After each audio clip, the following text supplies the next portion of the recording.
Now, much is made by the government of its commitment to people with disabilities, yet according to its own agency's report, the Scottish Executive needs to provide another 230,000 houses suitable for disabled people and their families. For wheelchair users, the situation is particularly drastic because while there are 36,000 wheelchair users, there are only 7,000 accessible homes. Funding is being made available, but at the current rate of construction, it's estimated it'll take 50 years just to meet today's demand. Ian Hamilton has this report. This house in Forfar looks no different from any other. But it would be a dream come true for many disabled people in Scotland. It follows the Houses for Life principle, developed by the Scandinavians over a decade ago. Aye. So wasn't he doing this 2 years ago, like? Donald and June moved here after she had a heart attack and a stroke. Don't stand with this. She's not understanding. The Home for Life principle reflects people's changing circumstances, from being parents with young children through to having potential long-term illnesses and disabilities. June can't even walk up one step, which it's built on the flat. Everything's in the flat, right outside. You could walk right round the house and come in the front door if you wanted. Well, the house is great. As you see in the kitchen, she can actually, June's actually got one hand and she can go round the kitchen with her other hand. She can stand at the sink and do the dishes, which is at exactly the height for standing.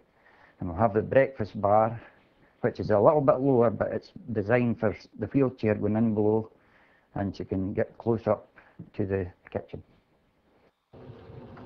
The housing organisation who built this house made it possible to change the configuration to accommodate tenants' changing circumstances. If we had to extend up into the roof, we would need a staircase. So what we've done on the ground floor is make this cupboard very wide so that we could include a staircase at a later stage. Houses will be occupied by different households over the course of their life, so it's important that they're able to change according to people's needs. This one could be extended up into the roof space. We could take down the internal partitions to make a larger dining room. We could have a track and hoist going from the bedroom into the bathroom. All of those things have been designed in at the point of construction. They're not there yet, but they could easily be put in at a later stage. That house may have been a dream come true for Donald and Jean, but this one in the south side of Glasgow is a nightmare for Carol and her two disabled children. It may have a ramp, but that's its only concession to access. My son Kyle has Duchenne muscular dystrophy, and my daughter Stephanie is profoundly deaf. She has no speech at all. How was school today? Fine. In Glasgow alone, there's a shortage of 4,000 accessible homes. And until they moved to this privately rented house, the family were homeless. They can't afford to stay, but there's nowhere else to move to. As you can see, the door is not wide enough. The chair can actually come in, but the chair won't turn. And we can't get my son into the bath. So we actually have to take him down to my brother's house to actually give him a bath. But then I've got to take him out of my brother's house into the cold, into a damp house. Glasgow Housing Association say the problems in the city are historical, but they are working closely with tenants to try and solve it. In the 50s and 60s, we demolished thousands of properties in order to make way for new ones. They too are now coming down. According to housing academics, they didn't meet disabled people's needs then, and the replacements for these tower blocks still don't.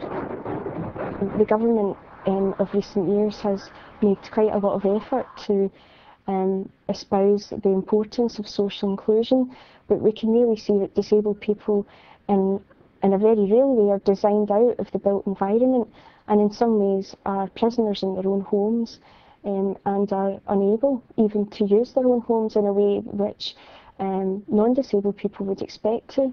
And it's not just about social housing. Well, what we find is that developers will choose, even when we have a ground floor, as we do in the situation here, so they could actually enter the property on the ground floor, will choose to enter from the first floor to avoid the requirement to put in a lift, because there's then only a limited number of floors above what they call the ground floor. The result is about 18 steps we have here up to the front door of the property and a very inaccessible house. But private sector builders are not breaking any rules. Disabled housing organisations want the building regulations to be toughened up. In the past, there was never an accessible standard for buildings, and building regulations in particular didn't encourage any form of accessibility, probably until about the 1990s. What we see since then is some gradual improvements, but simply not enough. Buildings these days are designed to be visitable by disabled people, not livable. So the question that remains, where are disabled people supposed to actually live? The difficulty is that no two disabled people are the same. What might suit me wouldn't suit a wheelchair user. Go on, Moss. Good boy, Moss. On you come. Good boy. As someone who is blind, the most important thing for me is not physical access. It's all about that old phrase, location, location, location.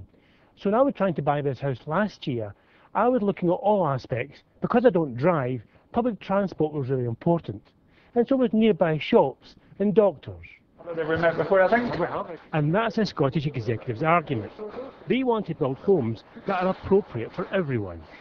All new social rented houses in Scotland are built to varying needs standards, which is very similar to the kind of lifetime home standard that people talk about in England. And next year, with the new building standards, that standard will apply to all new houses in the private sector as well as the social rented sector. So we think in terms of all new build, we have a pretty high standard in terms of access. But of course, there are also, over and above that, 300 houses this year being built specifically for those who need wheelchair access.